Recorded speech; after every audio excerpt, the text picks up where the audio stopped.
नमस्कार। मैं हूं सुनील बॉबी और आप इस समय देखना शुरू कर चुके हैं अपना खास कार्यक्रम एजुकेशन एंड जॉब बुलेटिन यानी बिहार शिक्षा समाचार। आज है 2 मार्च 2025, दिन रविवार।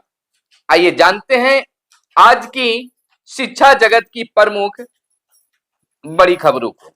बता दें कि सक्षमता 2 उत्तीर्ण बिहार के नियोजित शिक्षकों को नियुक्ति पत्र वितरण कर दिया गया। 1 मार्च से ही वो राज्यकर्मी बन गए। 1 मार्च से 7 मार्च तक विद्यालय में योगदान करने का आदेश है। अत्यधिक संख्या में शिक्षक ज्यादा संख्या में 1 मार्च को ही ज्वाइन कर चुके हैं, राज्यकर्मी बन गए। लेकिन ताजुबात बात यह है कि प्रधान शिक्षकों को लेकर बिहार के मुख्यमंत्री नीतीश कुमार ने बड़ा इशारा किया है। उन्होंने कहा है कि जल्द ही इनकी पोस्टिंग हो जाएगी। अब मुख्यमंत्री के इशारा को विभाग आदेश समझता है। निश्चित तौर पर प्रधान शिक्षकों की जल्द पोस्टिंग होने वाली है। माना जा रहा है कि 18 मार्च तक प्रधान शिक्षकों की पोस्टिंग स्कूल में हो जाएगी। इधर बिहार के शिक्षकों को विधानसभा चुनाव से पहले एक बड़ी खुशखबरी मिलने जा रही है। अगर आप नियुक्ति वितरण समारोह में मुख्यमंत्री के बोलने का अंदाज को अगर आपने समझा होगा तो यह जरूर आप समझ रहे होंगे कि बहुत जल्द वे एक बड़ी खुशखबरी शिक्षकों को देने जा रहे हैं। वेतन में बढ़ोतरी भी होगा।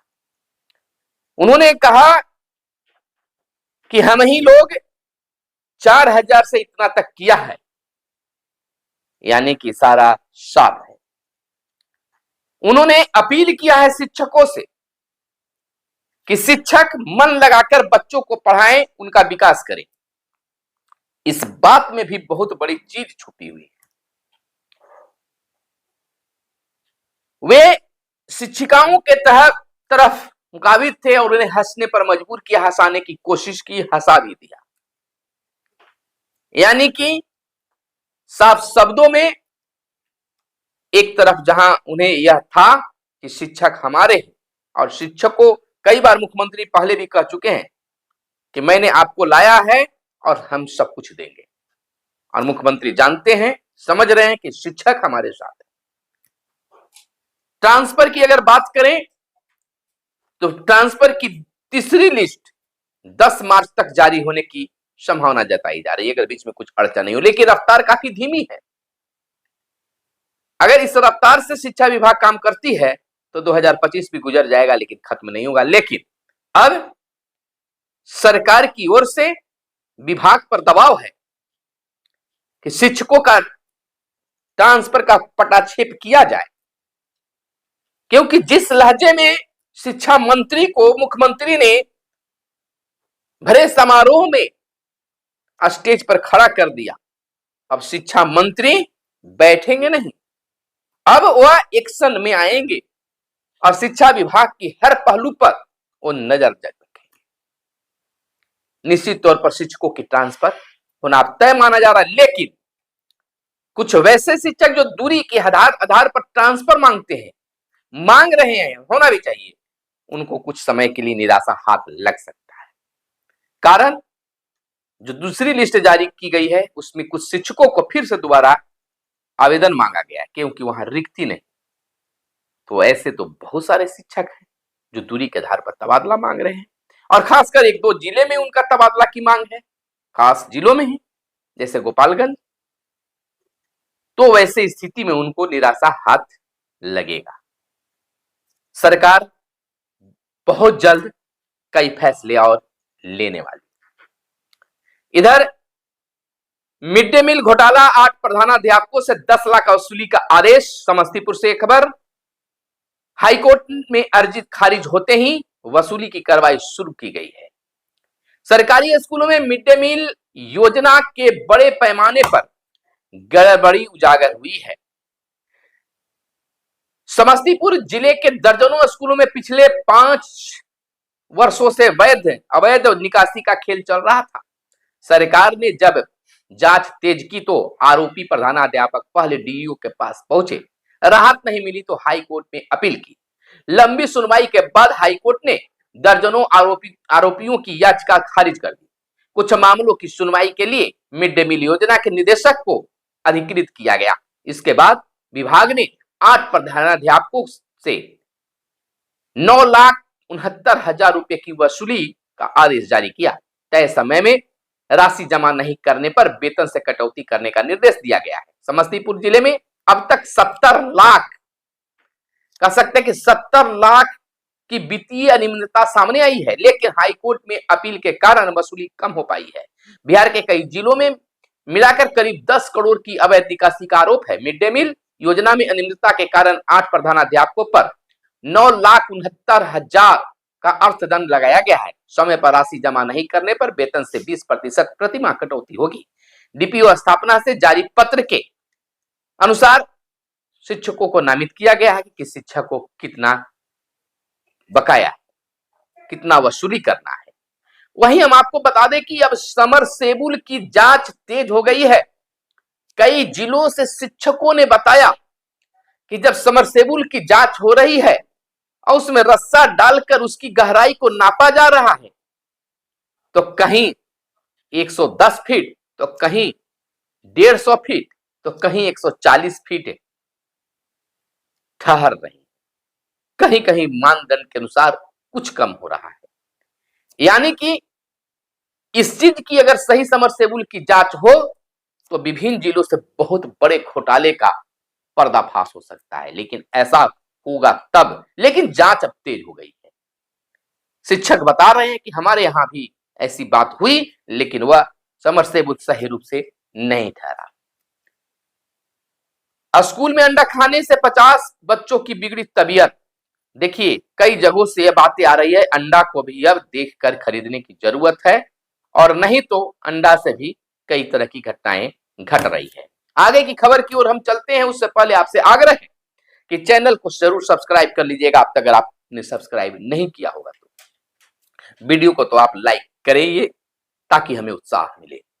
इधर बता दें, ईपीओ ट्रस्टी की बैठक में हम फैसला लिया गया है। 7 करोड़ कर्मियों को पीएफ पर 8.25% ब्याज मिलता रहेगा। फायदा अब पीएफ पर ही सबसे अधिक ब्याज दर होगी। कर्मचारी भविष्य निधि संगठन ईपीएफओ ने 2024-25 के लिए कर्मचारी भविष्य निधि ईपीएफ पर जमा पर ब्याज दर में कोई बदलाव नहीं किया है। यानी पिछले साल की तरह इस साल भी 8.25% ही ब्याज दिया जाएगा। फरवरी 2024 में ईपीएफओ ने ब्याज दर 8.15% से बढ़ाकर 8.25% की थी। इससे पहले मार्च 2022 में ब्याज दर घटाकर 8.5% से घटाकर 8.1% कर दी गई थी, जो 4 दशक में सबसे निचला स्तर थी। इस साल ब्याज दर में कटौती की आशंका जताई जा रही थी, लेकिन बीते दिन केंद्रीय श्रम और रोजगार मंत्री मनसुख मंडाविया की अध्यक्षता में हुई ईपीएफओ में central board of trustee CBT की बैठक में ब्याज दर 8.25% पर बरकरार रखने का फैसला लिया गया। अब तक ईपीएफ जमा पर ब्याज दर को सहमति के लिए वित्त मंत्रालय को भेजा जाएगा। सरकार के अनुमोदन के बाद 2024-25 के लिए ईपीएफ पर ब्याज दर ईपीएफओ के 7 करोड़ से अधिक ग्राहकों के खातों में जमा की जाएगी। तो यह बड़ी खबर है।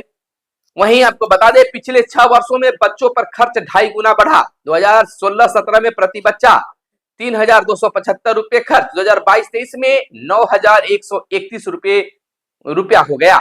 बता दें कि बिहार में पिछले लगभग 6 वर्षों में बच्चों पर खर्च में लगभग 2.5 गुनी बढ़ोतरी हुई है। वर्ष 2016-17 से 2023-24 के बीच बच्चों पर कुल खर्च 19.4% की वार्षिक दर से बढ़ा।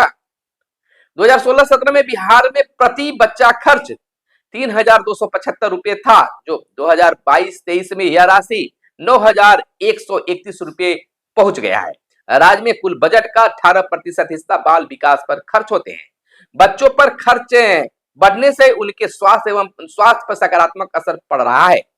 राज्य में बच्चों में नाटापन में कमी दर्ज की गई है। शिक्षा, स्वास्थ्य और कल्याण क्षेत्र में बच्चों पर होने वाले खर्च से शिशु मृत्यु दर में कमी, कुपोषण और उग्रता आदि में कमी हुई है। समेकित बाल विकास सेवा पोषण अभियान मिशन वात्सल्य और अन्य सरकारी पहल के कारण राज्य में बच्चों के विकास और कल्याण में वृद्धि हुई है। वहीं अगली खबर हम आपको बता दें कि जो सरकारी स्कूलों में मध्याह्न भोजन का मेनू बनाया गया है, वह मेनू बच्चों को पसंद नहीं आ रहा है।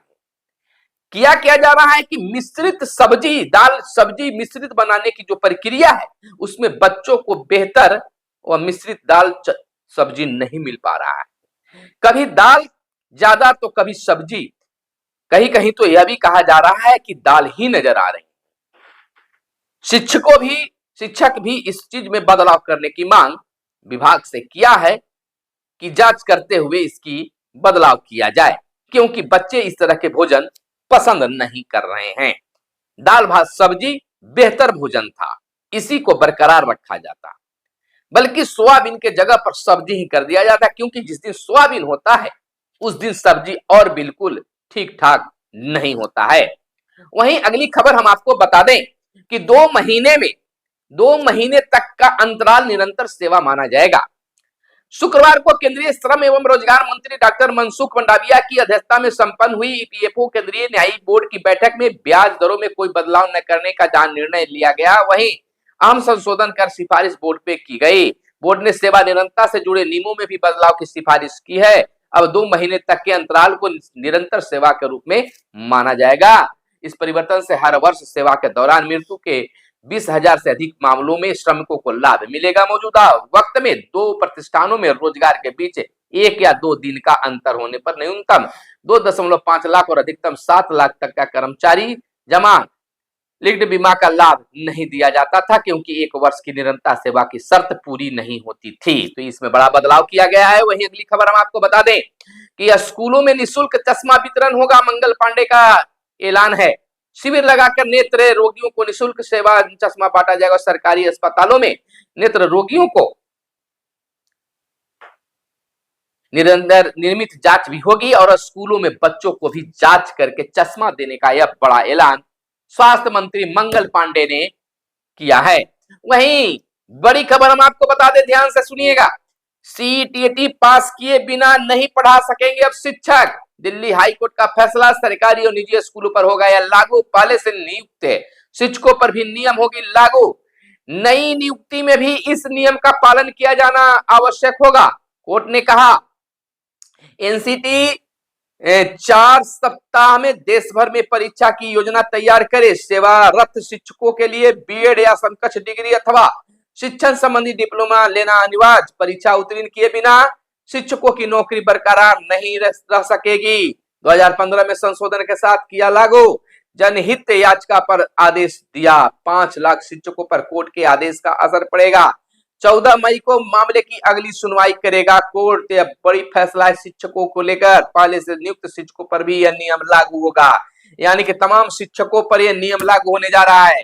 अगली खबर हम आपको बता दें कि शिक्षा सचिव का कार्यकाल 1 साल बढ़ा दिया गया है। शिक्षा विभाग के सचिव बैजनाथ यादव अगले 1 साल तक अपने पद पर संविदा के आधार पर बने रहेंगे। शिक्षा विभाग ने शुक्रवार को इसका आदेश जारी कर दिया। यह आदेश 1 मार्च 2025 से लागू होगा। मालूम हो कि बैजनाथ यादव 28 फरवरी को सेवानिवृत्त हो रहे हैं, यानी हो गए हैं। मान लीजिए सेवानिवृत्त हो रहे थे, हो गए हैं अब, और फिर से उसी पद पर विराजमान है। शिक्षा पर सरकार का जोर। 2 दशक में खर्च में 10 गुना इजाफा। बिहार आर्थिक सर्वेक्षण रिपोर्ट 2024-25 में यह तथ्य उजागर हुआ है कि वित्तीय वर्ष 2005-06 से वर्ष 2023-24 के बीच शिक्षा पर व्यय 10 गुना कह सकते हैं कि बढ़ा है। इस तरह शिक्षा राज्य सरकार की सर्वोच्च प्राथमिकता में रही। यही वजह है कि राज्य में शिक्षा के क्षेत्र में उल्लेखनीय विकास हो सका है। शैक्षणिक सत्र 2019-20 से 2023-24 के बीच राज्य के सरकारी माध्यमिक स्कूलों में छिजन दर यानी ड्रॉप आउट रेट में 62.25% की गिरावट आई है। इस अवधि में लड़कों की अपेक्षा लड़कियों की छिजन दरों में सबसे अधिक कमी आई है। शिक्षा में गुणवत्ता के लिहाज से यह अहम उपलब्धि है। खासतौर पर अनुसूचित जाति और जनजाति के बच्चों की छिजन दर में कमी एक सुखद संकेत है। अगली खबर हम आपको बता दें कि बिहार के बीपीएससी शिक्षकों का जल्द ट्रांसफर होगा। नियोजित शिक्षक कहे तो विशिष्ट शिक्षक, जल्द तबादला होगा। फिलहाल करिए इंतजार, मिलते हैं अगले वीडियो में, तब तक के लिए दीजिए इजाजत। जय हिंद, जय भारत, वंदे मातरम।